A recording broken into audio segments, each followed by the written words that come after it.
The scalpel in his hand wasn't shaking because he was nervous. It was shaking because he was fighting every instinct screaming at him to use it on the man standing in the doorway. When the Chicago Police Department finally breached Operating Room 7 at St. Michael's Trauma Center, they didn't find a hostage situation. They found a slaughterhouse. 3 men in tactical gear lay crumpled across the sterile tile floor, their bodies arranged in positions that defied the physics of a fair fight. The lead detective, a 20-year veteran named Marcus Cole, stopped in the doorway and felt his coffee rise in his throat. The surgeon was still unconscious on the floor, a bruise blooming across his temple. The anesthesiologist was zip-tied to a gas canister, hyperventilating into a paper bag someone had thoughtfully provided. And in the center of it all, holding a mop like he'd just finished cleaning up a spill, stood a 63-year-old janitor named Samuel Cross. Samuel looked up at the detective with tired eyes. The blood on his gray coveralls wasn't his. This is the story of the night a wolf pack walked into a hospital looking for a lamb. They didn't know they'd locked themselves in a cage with something far worse than a wolf. They'd locked themselves in with a shepherd who had buried his crook a long time ago but never forgot how to swing it. The fluorescent lights of St. Michael's Trauma Center hummed with that particular frequency that burrows into the skull during the graveyard shift. It was 2:47 in the morning, a Thursday in February, and the rain outside hadn't stopped for 3 days straight. The kind of rain that makes the city feel like it's slowly drowning. Samuel Cross pushed his mop bucket down the 4th-floor corridor, the wheels squeaking in a rhythm he'd memorized over 11 years of the same route. Left wheel squeaked twice per rotation. Right wheel had a slight wobble. The bucket needed replacing, but the hospital's maintenance budget had been slashed again, so Samuel made do. He always made do. To the nurses who passed him without a second glance, Samuel was furniture. He was the old black man with the gray beard and the slight limp who emptied their trash cans and mopped up the fluids they didn't want to think about. He wore the same faded gray coveralls every day, the St. Michael's logo barely visible on the breast pocket, worn almost white from 1,000 wash cycles. His name tag said Sam because someone in HR had decided 11 years ago that Samuel was too formal for a janitor. He was invisible. That was the point. The nursing staff at Station 4 barely registered his presence as he worked his way past their desk. They were deep in conversation about something that had happened during the day shift. Voices pitched in that conspiratorial whisper that hospital workers perfected when discussing the doctors they worked under. "I'm telling you," said Nurse Patricia Okonkwo, a heavy-set woman with kind eyes and a tongue like a razor, "Dr. Mercer nearly killed that man. His hands were shaking so bad I thought he was going to drop the retractor into the chest cavity." "He's been drinking again," whispered Denise Park, the charge nurse, her voice barely audible. "Everyone knows it, but nobody's going to say anything because his father-in-law sits on the hospital board." Samuel kept his head down, running his mop in slow, methodical strokes. He didn't look up. He didn't engage. Janitors who engaged in hospital gossip became liabilities. Janitors who remained invisible remained employed. But he heard everything. He always heard everything. The elevator at the end of the hall dinged, and Dr. Harrison Mercer himself stepped out. He was 44 years old, with the kind of patrician good looks that came from generations of wealth, and the kind of arrogance that came from never being told no. His surgical scrubs were immaculate, his salt and pepper hair perfectly styled even at this hour. He walked with the confidence of a man who believed the universe bent around his will. Tonight that confidence had a chemical edge to it. Samuel could smell the bourbon from 15 feet away, masked poorly by breath mints and expensive cologne. He'd seen enough functional alcoholics in his life to recognize the careful walk, the slightly too deliberate movements of a man compensating for impairment. Dr. Mercer strode past the nurse's station without acknowledgement, heading toward the surgical suite at the end of the hall. He had a procedure scheduled in 40 minutes, an emergency cardiac bypass on a 58-year-old construction worker who'd collapsed on the job. The kind of surgery that required steady hands and clear judgment. The kind of surgery that a drunk man had no business performing. Samuel watched him go, his face betraying nothing. It wasn't his place. It was never his place. "Hey, you!" Dr. Mercer's voice cut through the quiet. He'd stopped halfway down the hall and was looking back at Samuel with the expression of a man who just noticed a stain on his shoe. Janitor, there's a mess in OR3. Vomit. Clean it up before my procedure. Samuel straightened up slowly, meeting the surgeon's eyes for just a moment. Yes, sir, he said. His voice was deep and measured, carrying no inflection whatsoever. Dr. Mercer's lip curled. He was drunk enough to be cruel. And try not to contaminate my surgical suite with your presence. I don't want to have to explain to the board why there's floor wax in someone's chest cavity. The nurses at the station looked away, embarrassed but unwilling to intervene. Samuel simply nodded, his expression a mask of practiced servility. I'll be careful, sir, Mercer snorted and continued toward the surgical wing. Samuel watched him go, then returned to his mopping. His hands were steady. They were always steady, but anyone looking closely would have noticed that his jaw had tightened almost imperceptibly. Patricia caught his eye and mouthed an apology. Samuel gave her the ghost of a nod and moved on. He had learned decades ago that men like Harrison Mercer weren't worth his anger. The universe had a way of balancing its books. Samuel had seen it happen too many times to doubt it now. The arrogant fell. The cruel met justice. Sometimes that justice came from courts and committees. Sometimes it came from darker places. Samuel Cross had been one of those darker places once, a long time ago, in a life that existed only in classified files and the nightmares of men who would never speak of what they'd seen. But that was before. This was now. Now he was just a janitor. He told himself that every night. Most nights. He almost believed it. The thing about a hospital at night is that it exists in a state of suspended reality. The harsh lighting never changes. The temperature never fluctuates. Time becomes elastic, stretching and compressing in ways that play tricks on the mind. For Samuel Cross, who had spent decades operating in environments where circadian rhythms were a luxury, the night shift at St. Michael's was almost peaceful. He finished cleaning the vomit in OR3, working with the mechanical efficiency of long practice. The mess had been substantial, likely a patient reacting badly to preoperative sedation. Samuel had cleaned up worse things than vomit in his lifetime. Much worse. As he worked, he noticed the small details that others might miss. The surgical instruments laid out on the sterile tray, arranged with precision that spoke to the skill of the OR nurse who'd prepped them. The slight miscalibration of the anesthesia machine's display off by 0.3%. Not enough to harm anyone, but enough to indicate that maintenance was overdue. The faint smell of ozone that suggested the backup generator had kicked on briefly sometime in the past hour, probably during a power fluctuation from the storm. These observations happened automatically, a residual habit from decades of training that had taught him to catalog his environment the way most people breathed. Entry points, exit routes, potential weapons, cover positions. The mental map formed without conscious effort, overlaying itself on his perception of the room. He told himself it was paranoia. He told himself it was unnecessary. He told himself he was just a janitor, and janitors didn't need tactical assessments of operating rooms.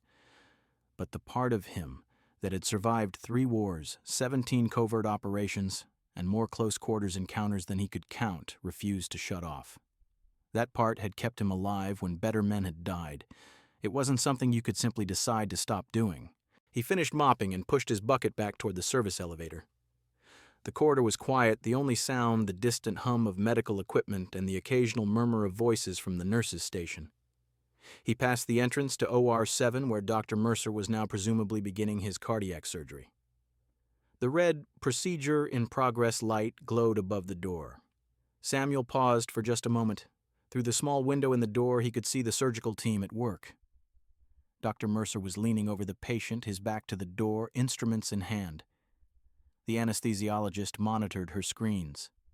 2 nurses assisted with the procedure, and Dr. Mercer's hands were shaking visibly, even from this distance.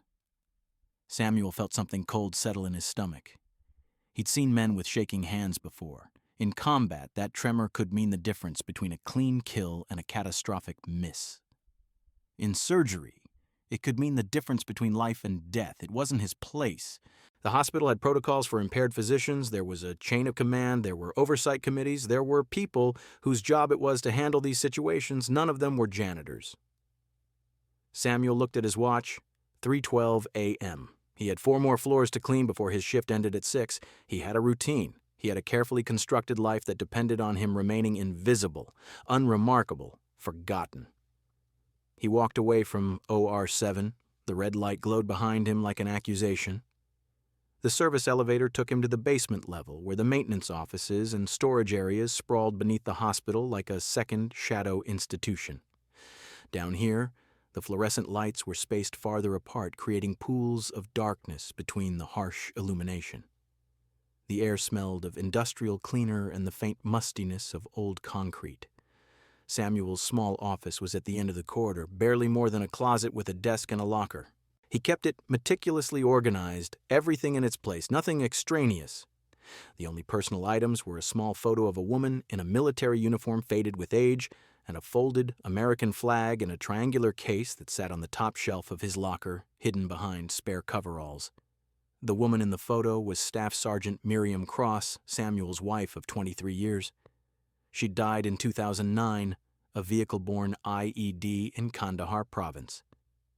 She'd been a combat medic, one of the first female soldiers to serve in that role in the field. She'd saved 11 lives before the blast that took hers. Samuel had been on the other side of the world when it happened, doing things that would never appear in any official record. By the time he'd learned of her death, she'd been in the ground for 2 weeks. The Army hadn't been able to find him to deliver the notification. That was how deep he'd been buried in the black. He didn't speak about Miriam. He didn't speak about the years before or after her death. He didn't speak about why a man with his training and experience had chosen to spend his retirement mopping floors in a Chicago hospital. Some weights were too heavy to share. He was reaching for his thermos when his radio crackled. "Sam, you on?" It was night security, a young man named Devin Brooks who worked the graveyard shift. Devin was 23, working his way through community college, and one of the few people in the hospital who treated Samuel like a human being rather than a piece of equipment. Samuel keyed his radio. "I'm here. We got a situation in the loading dock. Some kind of delivery that wasn't scheduled. 3 guys, big vehicle. They're saying they've got medical equipment, but their paperwork looks weird. Mr. Patterson wants eyes on it." Samuel frowned. Unscheduled deliveries at 3 in the morning were unusual, but not unheard of. Medical equipment often arrived at odd hours due to supply chain complications. But something in Devin's voice suggested this wasn't a routine logistics hiccup. "On my way," Samuel said. He clipped his radio to his belt and headed for the service stairs. The loading dock was on the east side of the basement level, a large concrete bay that opened onto the hospital's rear access road. As he climbed the stairs, the familiar rhythm of his footsteps echoing in the stairwell, Samuel felt that old awareness sharpening at the edges of his consciousness. Probably nothing, he told himself. Probably just paperwork issues. But his hands had stopped their usual slight tremor, and he found himself automatically counting the steps, measuring the distance, cataloging the blind corners ahead. Old habits. They never really died, they just waited. The loading dock smelled of diesel exhaust and wet concrete. Rain hammered against the metal awning that extended over the bay entrance, creating a constant white noise that masked smaller sounds. 3 figures stood near a large white van, speaking with Marcus Patterson, the night shift security supervisor. Patterson was 56, overweight, and had the perpetually irritated expression of a man who felt life had dealt him less than he deserved. He was adequate at his job, which mostly involved watching monitors and filling out incident reports. He was not equipped for anything beyond routine. The 3 men by the van were not routine. Samuel saw it immediately. The details that wouldn't register for most civilians screamed at him with flashing neon clarity. Their posture was wrong. They stood with their weight centered, feet shoulder-width apart, the stance of men prepared to move violently in any direction. Their hands were positioned with deliberate casualness, never straying far from their waists. Their eyes moved in a pattern, a systematic scan of the environment that spoke to tactical training. These were not delivery drivers, these were operators. One of them was speaking to Patterson, his voice friendly and apologetic. "Like I said, man, the paperwork got mixed up at the warehouse. You know how it is. Middle of the night, half the admin staff is asleep. We just need to get this equipment up to surgical storage. Dialysis machines, supposed to be here yesterday." Patterson frowned at the clipboard in his hands. "I don't have any record of a dialysis delivery. and your company name isn't in our approved vendor list." The man smiled. It didn't reach his eyes. "New contract, just signed last week. Look, we can wait here while you call your purchasing department, but it's 3 in the morning. Who's going to answer? And meanwhile, we've got a shipment that needs to stay climate controlled, and our refrigeration unit is acting up." Samuel approached slowly, his mop bucket squeaking ahead of him. He kept his posture slouched, his gaze directed at the floor. Just a janitor shuffling through his rounds. Nothing to see. "Evening, Mr. Patterson," Samuel said, his voice the same flat, deferential tone he always used with supervisors. "Need me to clear any of this equipment when you're done?" Patterson barely glanced at him. "Not now, Sam. We've got a situation." "Of course, sir." Samuel continued past, pushing his bucket toward the corner of the loading dock where a utility sink provided his excuse for being there. He filled his bucket with water, moving slowly, watching the reflection in the metal surface of the sink. From this angle, he could see the van's interior through the partially open rear doors. The medical equipment inside wasn't dialysis machines. The shapes were wrong, too angular, too uniform, and the cases had that distinctive matte black finish that Samuel knew intimately. Weapons cases, military grade.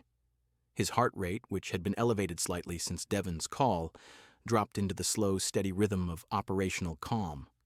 The transformation was instantaneous and total. Samuel Cross, the invisible janitor, receded into the background of his consciousness. Something older and colder took his place. He continued filling his bucket, giving no outward sign that anything had changed, but his eyes were now tracking a different set of details. The bulges under the 3 men's jackets, consistent with holstered sidearms. The earpieces, barely visible beneath their collars, indicating radio communication. The slight tension in the lead man's shoulders that suggested he was approaching the end of his patience with the deception. These men were here to kill someone. The van, the fake delivery, the weapons. Everything pointed to a coordinated assault. But who? And why a hospital? Samuel's mind raced through possibilities. Political target in the VIP wing. Witness protection case, cartel hit. The possibilities were numerous, and without more information, he couldn't narrow them down. What he could do was prepare. He finished filling his bucket and began the slow walk back across the loading dock, his route taking him closer to the 3 men. Patterson was still arguing with the lead man, his voice rising with frustrated authority. "Look, I don't care what your paperwork says. Without proper authorization, nothing comes through these doors. You can park your van and wait until the day shift. Contact your company and sort out the logistics. That's final." The lead man's friendly expression flickered. Just for a moment, something else showed through. Something cold and predatory. "Mr. Patterson, I'm trying to be reasonable here. We've been driving for 6 hours. The hospital ordered this equipment.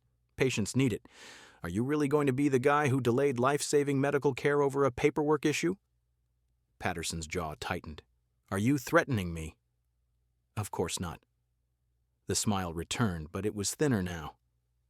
"I'm just asking you to use common sense. Call your administrator. Wake them up if you have to. Get authorization. We'll wait right here."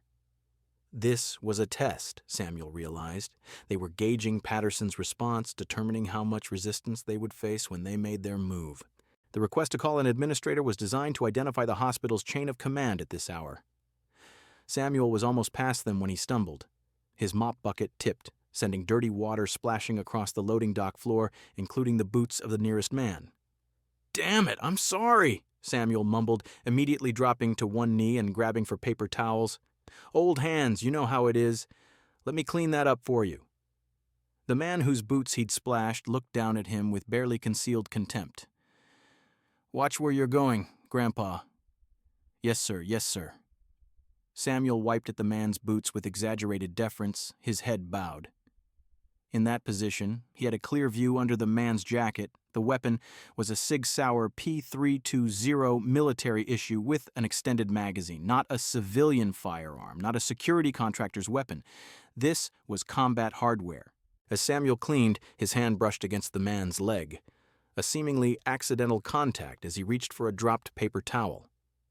In that brief touch, he felt the outline of a secondary weapon strapped to the ankle. A backup piece. And something else, a rectangular object in the man's pocket, the size and shape of a remote detonator. Explosives. They had explosives. Samuel straightened up slowly, his face a mask of servile embarrassment. Again, I'm so sorry about that. These old floors, they get slippery when they're wet. I'll have this cleaned up in a minute. The man grunted and turned his attention back to Patterson, dismissing Samuel entirely. That was his first mistake. Samuel retreated to the corner of the loading dock, ostensibly to get more paper towels, but his mind was calculating furiously. 3 hostiles, heavily armed, with explosives and tactical training. Their target was somewhere in this hospital, which meant the assault would happen soon. They couldn't afford to wait until the day shift brought dozens of additional staff and witnesses. The time window was narrow, probably less than an hour.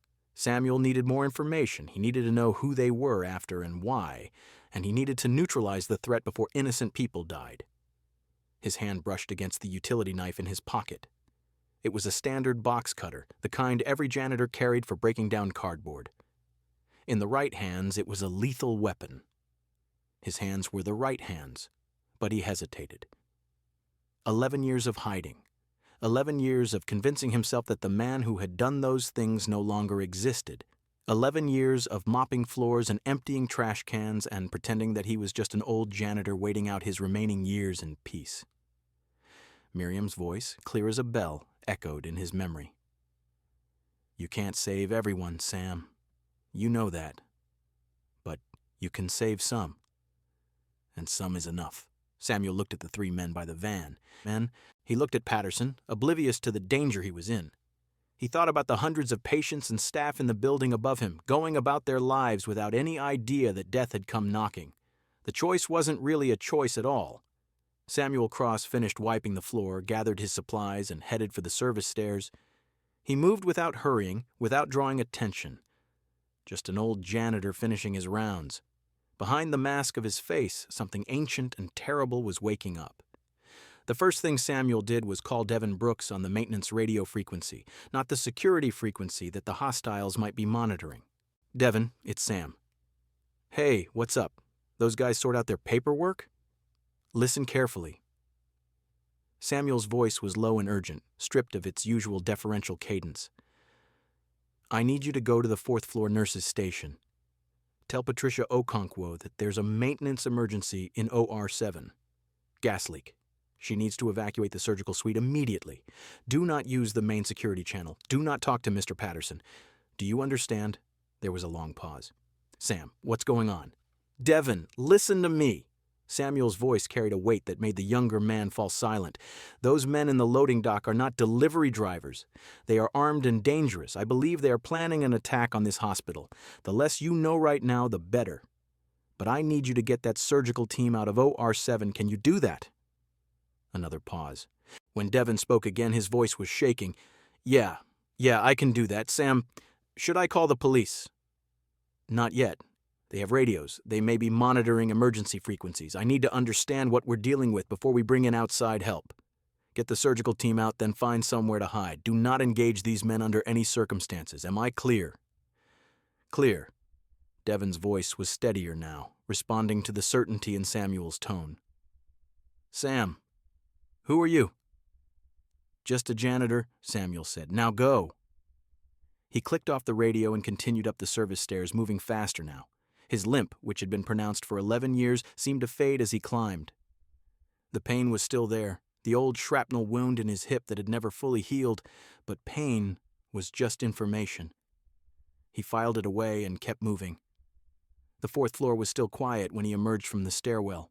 The nurse's station was 40 meters ahead, and beyond it, the surgical wing with OR 7.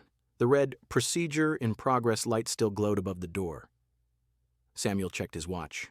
3:41 a.m. The men in the loading dock would be making their move soon. They'd already pushed Patterson as far as his limited authority would allow.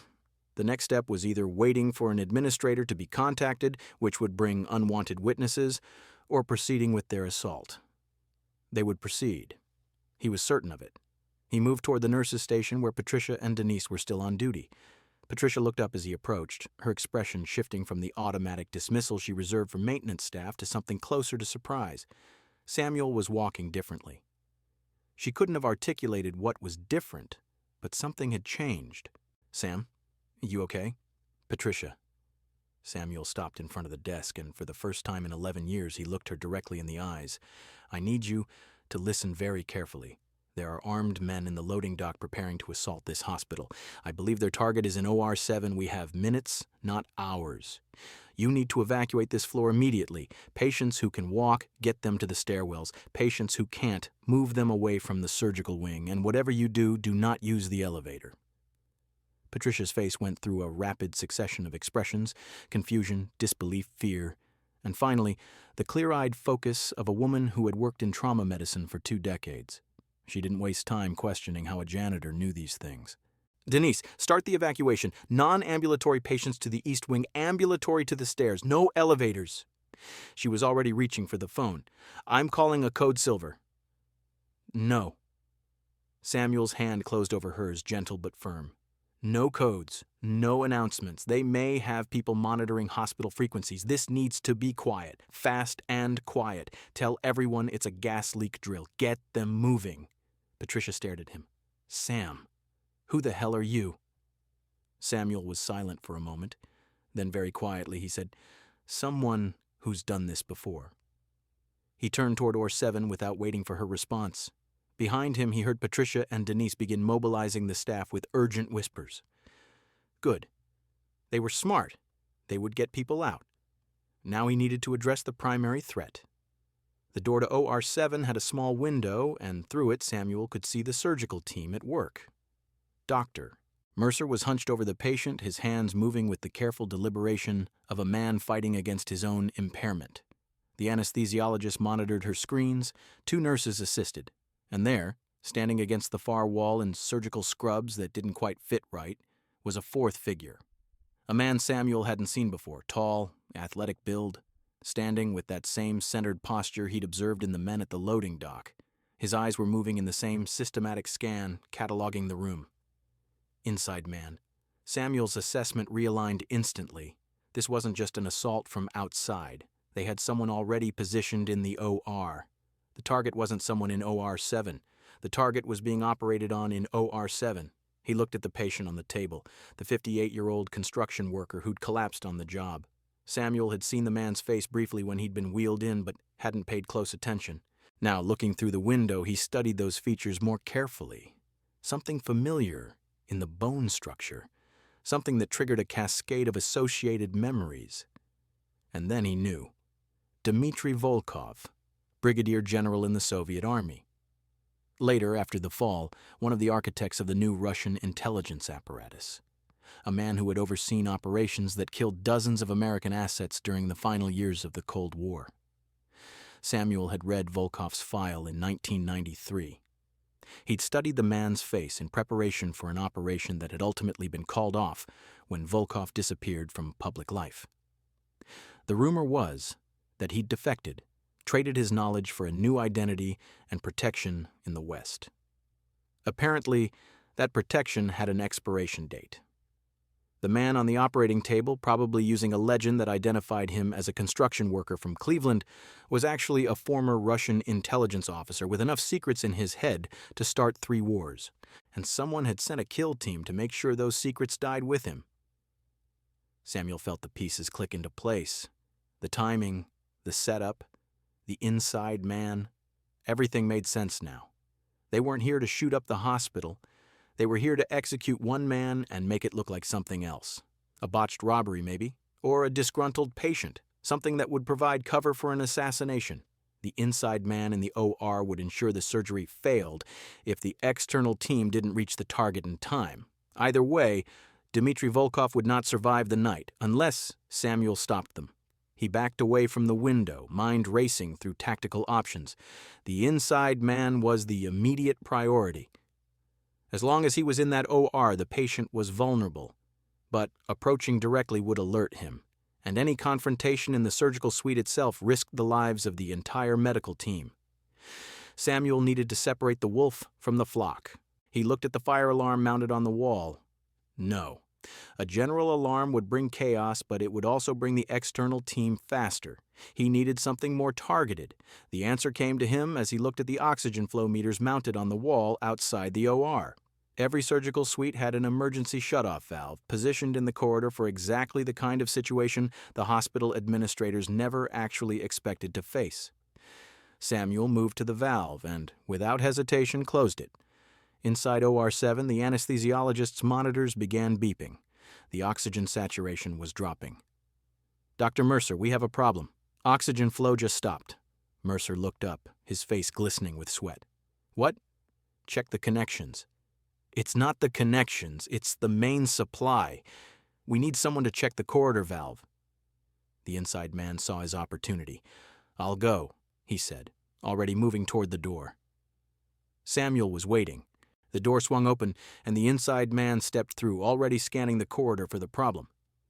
He didn't scan behind the door. Samuel's arm closed around the man's throat from behind, locking in a rear naked choke with the automatic precision of 10,000 repetitions. His other hand trapped the man's right arm, preventing him from reaching the weapon that was certainly concealed beneath his surgical scrubs. The inside man was good. He didn't panic. He immediately dropped his weight, attempting to throw Samuel off balance, and drove his elbow backward toward Samuel's solar plexus. But Samuel had been doing this since before this man was born. He shifted his stance, absorbing the elbow strike on his hip rather than his center mass, and tightened the choke. The inside man's hands came up to claw at Samuel's arm, but the grip was locked deep, the forearm pressing against the carotid arteries rather than the trachea. A blood choke, not an air choke. Faster, cleaner, and nearly impossible to break once it was set. 8 seconds. The man's struggles weakened. 12 seconds. His arms dropped. 15 seconds. He went limp. Samuel held the choke for another 5 seconds, ensuring unconsciousness rather than death, then lowered the man to the floor. He zip-tied the man's hands behind his back using ties he'd taken from his maintenance kit, then gagged him with a roll of surgical tape. He checked the man's pockets, radio, spare magazine, tactical knife, and a small syringe filled with a clear liquid that Samuel recognized immediately, potassium chloride. Enough to stop a heart without leaving an obvious trace. The assassination was meant to look like a surgical complication. Dr. Mercer's alcohol-impaired performance would have been the perfect cover story. The inside man would have injected the patient while everyone was focused on the surgery, and no one would have suspected murder. Samuel pocketed the syringe and opened the oxygen valve. Inside the OR, he heard the beeping stop as the flow resumed. "We're back," the anesthesiologist said, relief evident in her voice. "Oxygen's coming through." "Where's the new guy?" one of the nurses asked. "The one who went to check?" "Probably got lost," Mercer muttered. "I swear, they give us temps who don't know their ass from the supply closet." Samuel checked the corridor.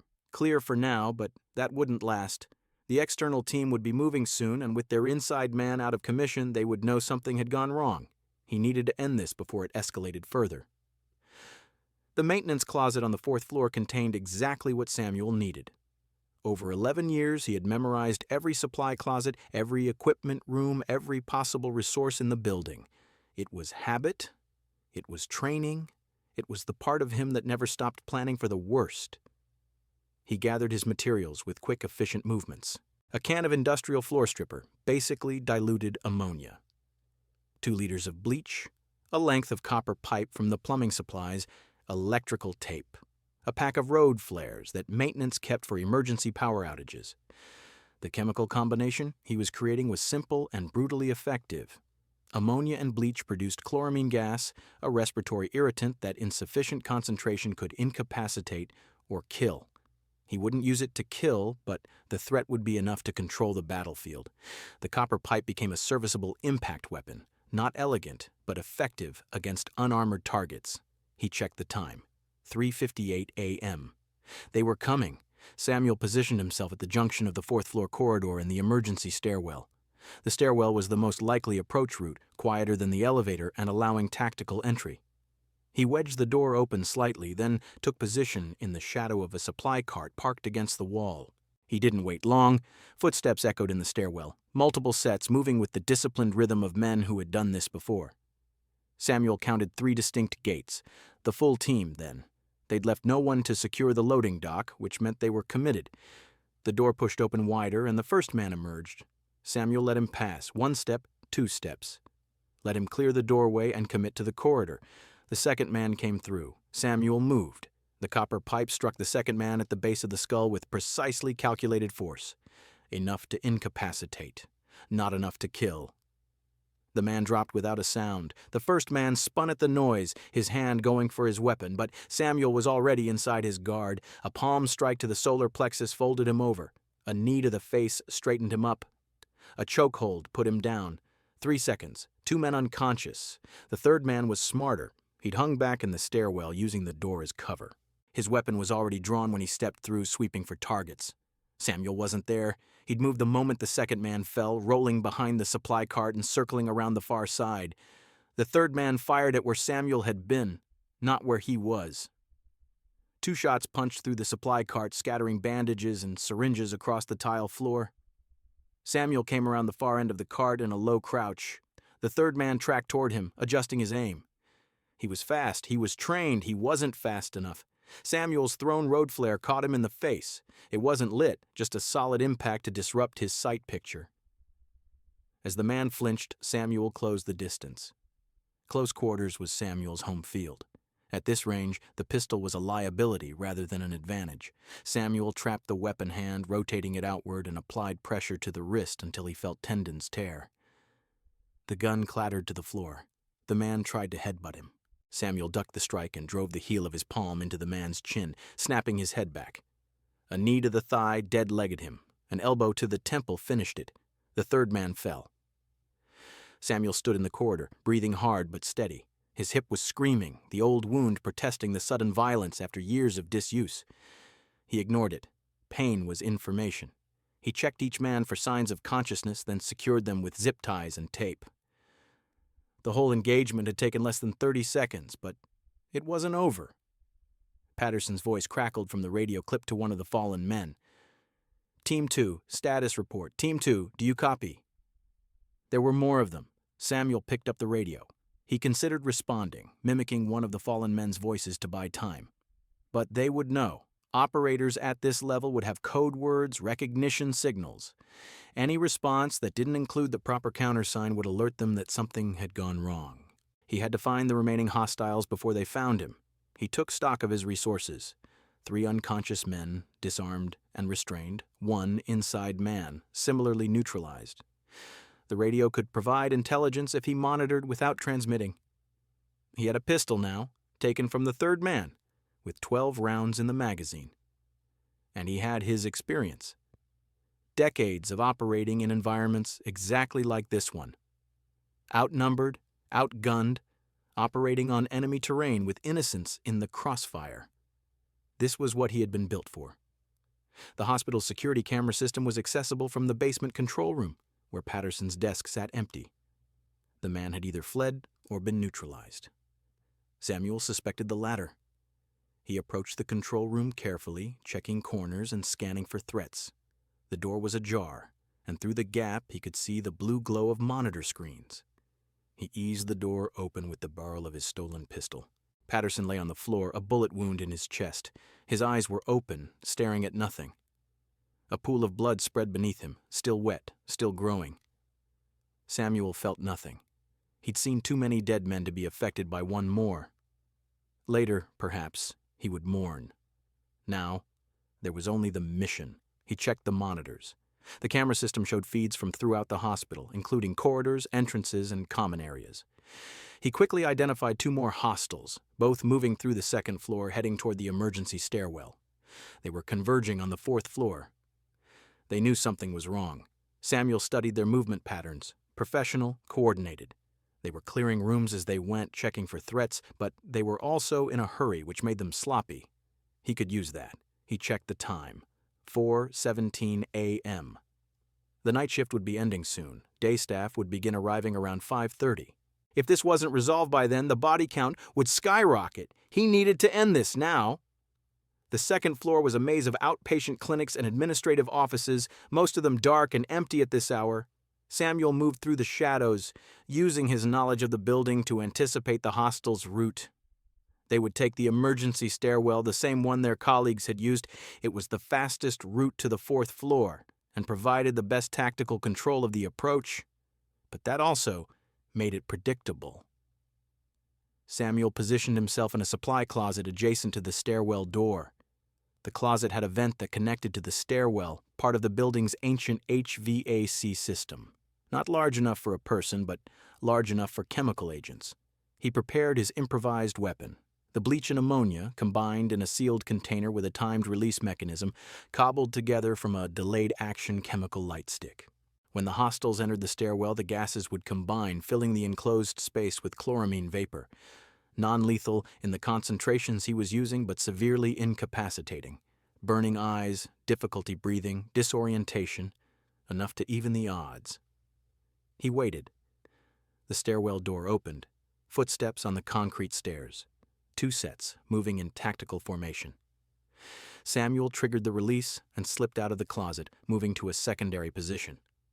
Through the stairwell window, he watched the gas begin to fill the enclosed space, coughing, shouting. The footsteps became erratic, stumbling.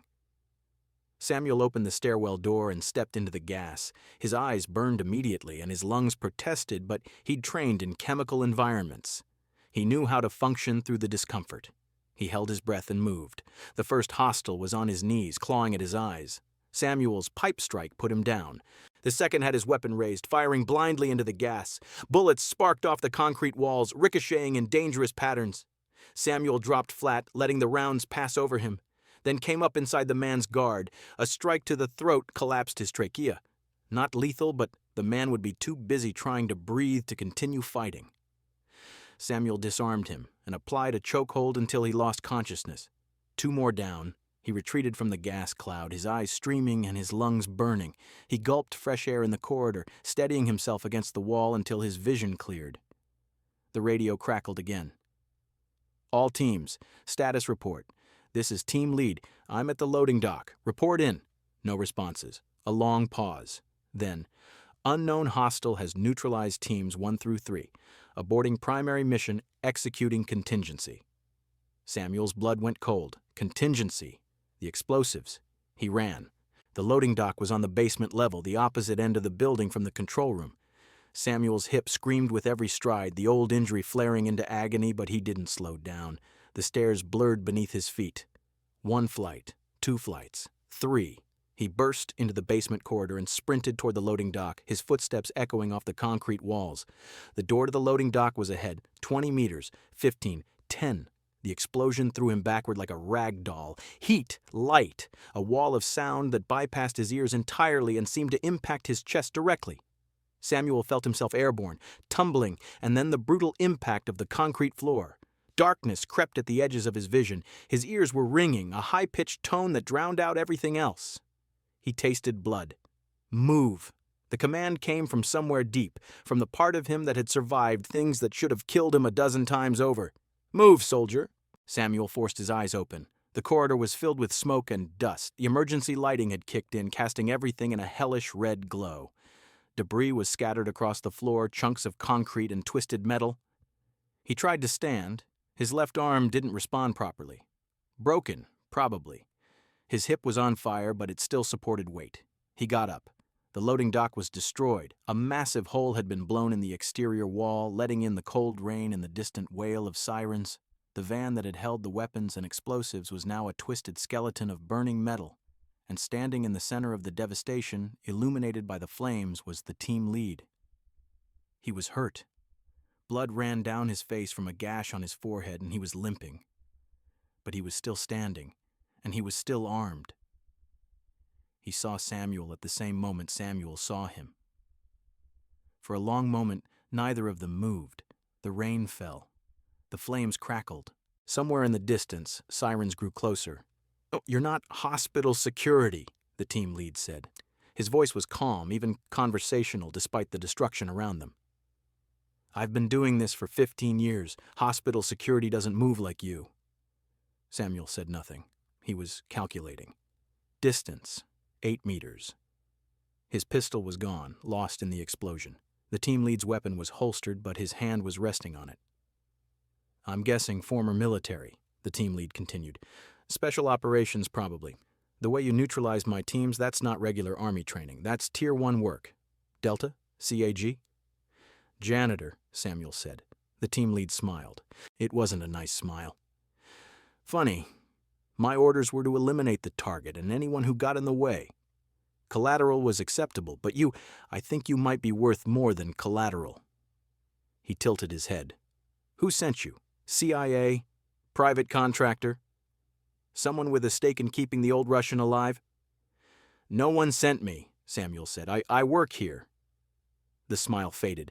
"Then you're just a loose end." He drew his weapon. Samuel was already moving, not toward the team lead, away. Toward the twisted wreckage of the van, where a chunk of engine block provided cover. Bullets sparked off the metal as he dove. He felt one tug at his sleeve, a near miss that would leave a burn, but no penetration. He hit the ground behind the wreckage and immediately rolled, changing position before the team lead could track him. "Impressive," the team lead called out, "but we both know how this ends. You're hurt, you're unarmed, and I have the only exit covered. Why don't you come out and we can discuss this like professionals?" Samuel didn't respond. He was looking at the ground around him, at the debris scattered by the explosion. Twisted metal, broken concrete, a length of rebar protruding from a chunk of wall. He pulled the rebar free. 2 feet of corroded steel, one end jagged and sharp. Primitive, but effective. "I can hear you moving," the team lead said. His footsteps crunched on debris as he circled toward Samuel's position. "You're buying time for the police, aren't you? It won't matter. By the time they secure the scene, I'll be gone, and you'll be dead." Samuel moved in the opposite direction of the footsteps, keeping the wreckage between them. The flames from the van provided flickering illumination, creating dancing shadows that made it difficult to track movement. He needed to close the distance. The team lead had a gun which gave him the advantage at range, but at close quarters, experience and ferocity could overcome firepower. Samuel had plenty of both. He circled around the far side of the van, moving silently despite the pain in his hip and arm. The team lead was focused on the spot where Samuel had taken cover, approaching cautiously with his weapon extended. 3 meters. 2. 1. Samuel burst from cover. The rebar caught the team lead's gun arm, knocking the weapon aside before he could bring it to bear. The follow-through drove the jagged end toward his throat, but the team lead twisted away, taking the strike on his shoulder instead. He grunted in pain but didn't fall. His left hand came up in a palm strike that Samuel only partially deflected, the impact rocking his already damaged equilibrium. They separated, circling each other in the rain and smoke. "You are good," the team lead admitted. "Better than good. I've only met a few people who could match me hand to hand. Most of them are dead." "Then you should be careful," Samuel said. They came together again. Fists, elbows, knees, each strike blocked or diverted, each counter anticipated. The team lead was younger, faster, less injured. But Samuel had something he didn't. Samuel had nothing left to lose. The fight became brutal, close, ugly, primal. They grappled in the wreckage, trading blows that would cripple a normal man. The team lead caught Samuel with a knee to the ribs that cracked something. Samuel responded with an elbow that shattered the team lead's orbital bone. They went to the ground, struggling for position. The team lead ended up on top, his hands closing around Samuel's throat. "I'm going to enjoy this," he gasped, blood streaming from his ruined eye socket. "It's not often I get to kill someone who's actually worth killing." Samuel's vision was dimming. His broken arm was useless, his legs were pinned, but his right hand found the syringe in his pocket, the one filled with potassium chloride. He drove the needle into the team lead's neck and depressed the plunger. The effect was almost instantaneous. The potassium chloride disrupted the electrical signals of the heart, causing immediate cardiac arrest. The team lead's eyes went wide. His grip on Samuel's throat slackened. He opened his mouth to say something, but no words came out. He toppled sideways, his heart stopping before he hit the ground. Samuel lay in the wreckage, staring up at the rain falling through the hole in the wall. His body was screaming in a dozen different frequencies of agony. His lungs burned, his vision swam. But he was alive. And somewhere upstairs, so was Dmitry Volkov. The sirens were very close now. The first responders found him still lying in the wreckage, covered in blood and dust and rain. They thought he was dead at first. A Chicago Fire Department paramedic named Torres nearly had a heart attack when Samuel opened his eyes and asked about the patient in OR7. The next several hours were a blur of ambulances, emergency rooms, and law enforcement personnel with increasingly impressive credentials. Chicago PD gave way to the FBI, who gave way to men in suits who didn't show any identification but spoke with the quiet authority of people who didn't need to. Samuel told them nothing useful. He was a janitor. He'd been cleaning the loading dock when the bad men arrived. He'd hidden in a supply closet. The explosion had knocked him unconscious. He didn't remember anything else. They didn't believe him. He could see it in their eyes, in the way they exchanged glances when they thought he wasn't looking, but they couldn't prove anything. The camera system had been destroyed in the explosion. The surviving hostiles were in custody but weren't talking, and no one could explain how a 63-year-old janitor with a limp had managed to survive an encounter that had left 6 trained operators dead or incapacitated. 3 days later, a man visited Samuel in his hospital room. He was older than Samuel, which was unusual. White hair, military bearing, eyes that had seen too much and forgotten too little. He closed the door behind him and stood at the foot of the bed. "Staff Sergeant Samuel Cross," the man said. "75th Ranger Regiment, 1982 to 1989. Then you went dark. Officially, you died in a training accident in 1991. Unofficially..." He produced a file folder that looked older than some of the nurses. "Unofficially, you were one of the most effective operators the Special Activities Division ever produced. You've got a body count that would make most action movies blush." Samuel said nothing. "Dmitry Volkov is going to live," the man continued. "The surgery was successful, and his cover identity is compromised, obviously, but we're already building him a new one. He's expressed a desire to thank the person who saved his life. I told him that person was dead." "I am dead," Samuel said. "I have been for 30 years. The man nodded slowly. "Fair enough." He set the file folder on the bedside table. "Your real service record, or as much of it as still exists. I thought you might want it. Some men like to remember who they were." Samuel looked at the folder but didn't reach for it. "Why are you here?" "Because I owe you a debt," the man said. "You saved one of our assets, an important one, the kind of man whose testimony could reshape certain geopolitical relationships that are currently very unstable." He paused. "I also wanted to see for myself. The ghost of Kandahar, the man who walked out of the Korangal Valley when no one else did. I wanted to see if the legend was real." "There is no legend," Samuel said. "There's just a man who did terrible things for his country and then tried to forget them." "Did you succeed in forgetting?" Samuel was silent for a long moment. "No," he finally said. "You never forget. You just learn to live with it." The man nodded, as if this was the answer he'd expected. "We could use someone like you, consulting work, training, nothing in the field, just your experience, your knowledge." "I'm a janitor," Samuel said. "You were a janitor. After tonight, I suspect that cover is blown." The man smiled slightly. "Think about it. When you're ready, you know how to reach us." He turned toward the door. "Oh, and one more thing. Dr. Harrison Mercer, the surgeon who operated on Volkov." Samuel's expression didn't change. "What about him?" "He's been suspended pending an investigation into his fitness for surgery. Apparently someone filed an anonymous complaint with the medical board, including detailed observations of his behavior and condition on the night in question." The man's smile widened. "Very detailed observations. The kind a trained operator might make." He left without waiting for a response. Samuel lay in the hospital bed staring at the file folder. Outside the window, the sun was rising over Chicago, painting the buildings in shades of gold and pink. He thought about Miriam, about her voice, telling him that saving some was enough.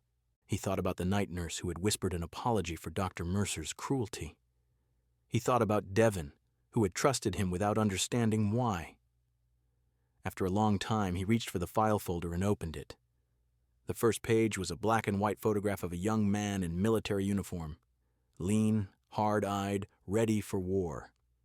Samuel barely recognized himself. Beneath the photograph was a list of operations, names and dates that had shaped the course of history, most of them still classified beyond the reach of any Freedom of Information request. At the bottom of the page, in red ink that had faded to rust, was a notation: "Subject has demonstrated exceptional capacity for operating alone in hostile environments. Recommend for solo deployment pending psychological evaluation." The psychological evaluation had never happened. There hadn't been time. There was never time. Samuel closed the folder and set it aside. He would think about the man's offer.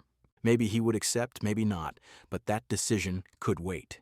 For now, he was just a man in a hospital bed, watching the sunrise. And somewhere on another floor, a patient was alive because an old janitor had remembered how to fight. That was enough.